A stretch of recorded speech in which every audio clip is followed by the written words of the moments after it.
गेहूं की फसल में यूरिया कैसे दें। जैसा कि आप सभी को पता है कि हमारी फसल के लिए यूरिया काफ़ी ज़्यादा आवश्यक रहती है। तो अगर हम इसको सही तरीके से सही समय पर अच्छी मात्रा में प्रयोग करते हैं तभी हम इसका लाभ ले पाते हैं। अगर इसकी मात्रा ज़रा भी अधिक हो जाती है, तरीका गलत हो जाता है तो नुकसान भी हो जाता है। गेहूँ में यूरिया आपको कब देनी चाहिए? सिंचाई से पहले देनी चाहिए, सिंचाई के बाद देनी चाहिए। जैसा कि आप सभी को पता है कि मैं सभी की कमेंट को पढ़ता हूँ और जवाब देने की पूरी कोशिश करता हूँ। कल एक कमेंट मिली शुभम वर्मा की। उन्होंने लिखा था, मैंने अपने गेहूं की फसल में यूरिया के साथ में 90% सल्फर डाला था, वो खेत पूरी तरह से पीला पड़ गया और जिस खेत में मैंने पानी देने के बाद खाद डाली थी सेम मात्रा में, उसमें पीलापन नहीं दिखाई दे रहा है, वो काफ़ी अच्छी फसल दिखाई दे रही है। तो मैंने उनके कमेंट का जवाब भी दिया और बताया कि आपने डोज अधिक कर दिया होगा। अब हम आपको यहाँ पर बताते हैं क्या समस्या होती है, किस तरह से हमारे गेहूं की फसल पीली पड़ जाती है। वैसे तो आमतौर पर अगर आपकी गेहूं की फसल पीली पड़ रही है तो उसमें आप यूरिया और जिंक का स्प्रे कर सकते हैं या यूरिया के साथ में जिंक डाल सकते हैं, जो कि काफ़ी अच्छी रहती है, हमारी फसल के पीलेपन को हटा देगी और उसमें हरियाली काफ़ी अच्छी आ जाएगी। लेकिन यहाँ पर हमारे किसान भाई कुछ गलतियाँ कर देते हैं जिसके कारण जो फ़ायदा होना होता है उसके बजाय वो नुकसान हो जाता है। हमने आपको बताया कि यूरिया और जिंक देनी है तो आप गए और यूरिया जिंक दे दिए, अपने हिसाब से मात्रा रखकर, अपने हिसाब से समय चूज़ किया और अपने हिसाब से देने का तरीका भी ले लिया।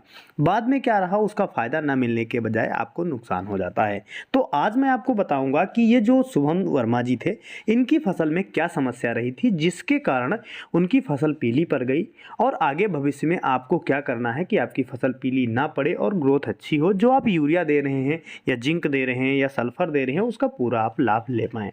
सबसे पहले आपको ध्यान रखना है, अगर आप गेहूं की फसल में पहला पानी दे रहे हैं तो कम से कम पानी की मात्रा रखें। पानी अगर अधिक होगा तब भी आपकी फसल में पीलापन आ जाता है। कई सारे किसान भाई पानी का भराव अधिक कर देते हैं जिसके कारण बाद में जो हमारी फसल होती है इतनी ज़्यादा प्रभावित हो जाती है, पीलापन आ जाता है, कुछ पौधे ख़त्म भी हो जाते हैं जिससे क्या उनको फिर रिकवर करना मुश्किल हो जाता है। तो सबसे पहले यही ध्यान रखना है कि कम सिंचाई आपको करनी है। अगर आप सिंचाई से पहले यूरिया या अन्य उर्वरकों को देना चाहते हैं तो ध्यान रखें कि मात्रा आपको कम से कम रखनी है। अगर सिंचाई से पहले आप यूरिया दे रहे हैं तो 25 से 30 केजी ही यूरिया आपको 1 एकड़ के लिए लेनी है। सल्फर भी आप ले सकते हैं, लेकिन मैं आपको सुझाव दूंगा कि आप जिंक सल्फेट लें, जिसमें आपको जिंक भी मिल जाएगी और सल्फर भी मिल जाएगी। 3 से 4 केजी आपको जिंक लेनी है, इससे अधिक मात्रा आपको नहीं रखनी है। अगर आप सिंचाई के बाद इसका प्रयोग करना चाहते हैं तो सिंचाई करने के बाद 3 या 4 दिन बाद जब आपकी फसल में पैर ठहरने लगे तब आपको उसमें उर्वरक देनी है। इसमें आप थोड़ी मात्रा अधिक भी रखेंगे तो दिक्कत नहीं होगी, आप 40 केजी तक यूरिया ले सकते हैं। यूरिया 40 केजी से अधिक इसमें भी आपको नहीं रखनी है और जो हमने जिंक सल्फेट की मात्रा बताई है वो भी आप ले सकते हैं। अगर आप सल्फ़र लेते हैं तो 90% वाली सल्फ़र भी ले सकते हैं। जैसा कि शुभम ने बताया कि जो मैंने बाद में यूरिया दी थी जिस खेत में सिंचाई करने के बाद, उसमें रिजल्ट अच्छा रहा है, कोई भी पीलापन नहीं आया है, लेकिन सिंचाई से पहले जो हमने दे दी थी उसमें पीलापन आ गया है। एक तो मात्रा उसने उन्होंने अधिक दे दी। सिंचाई से पहले अगर मात्रा ज़रा भी अधिक होती है तो हमारी फसल पीली पड़ सकती है। जैसा आपको पता है कि यूरिया हमारी फसल को अधिक मिलने से उसमें पीलापन भी आ जाता है, पौधे खराब होने की काफ़ी समस्या बनी रहती है। अगर हम गेहूं की फसल में पहला पानी दे रहे हैं उससे पहले यूरिया दे देते हैं या अन्य उर्वरकें दे देते हैं तो हमारे पौधे को तुरंत ही ये उर्वरकें मिल जाती हैं जिसके कारण वो उनकी मात्रा को सहन नहीं कर पाता है और पीला हो जाता है या मर जाता है, क्योंकि हमारा पौधा भी कमज़ोर होता है, इसकी नई जड़ों का विकास हुआ होता है, जड़ें भी मुलायम होती हैं। एकदम से नाइट्रोजन मिल जाने से हमारा पौधा पीला हो जाता है, झुलस जाता है या फिर ख़त्म हो जाता है। तो ये चीज़ें आपको ध्यान रखनी है।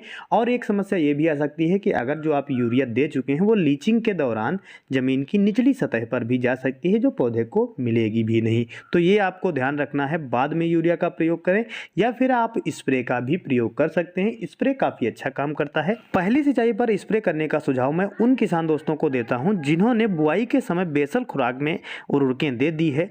उनको अब पहली सिंचाई पर डायरेक्ट जो दानेदार फार्म में उर्वरकें आती हैं उनको ना दे करके स्प्रे करना चाहिए। स्प्रे के लिए क्या क्या देना चाहिए, कौन से स्प्रे बेटर रहते हैं, इनसे जुड़े वीडियो चैनल पर मैंने पहले ही उपलब्ध कर रखे हैं, तो किसान भाई उनको ज़रूर देखें। अगर हमारी जानकारी आपको ज़रा भी यूजफुल लगी हो तो इस वीडियो को लाइक कर दें, प्लीज़ अपने दोस्तों में शेयर भी करें ताकि उनको ये जानकारी मिले और इस तरह की आई समस्या से वो भी निजात पा सकें। जानकारी अगर आपको बेटर लगी हो तो हमारे चैनल को सब्सक्राइब कर लें और घंटी के निशान को ज़रूर दबाएं ताकि अगला आने वाला वीडियो भी आपको सबसे पहले मिल सके। मिलते हैं दोस्तों अगले वीडियो में अगली और अच्छी जानकारी के साथ। तब तक के लिए जय जवान जय किसान। और हाँ, आप भी कमेंट करना मत भूलिएगा कि आपको क्या समस्या है, आप क्या सुझाव देना चाहते हैं। हम आपकी कमेंट को भी ज़रूर शामिल करेंगे। धन्यवाद।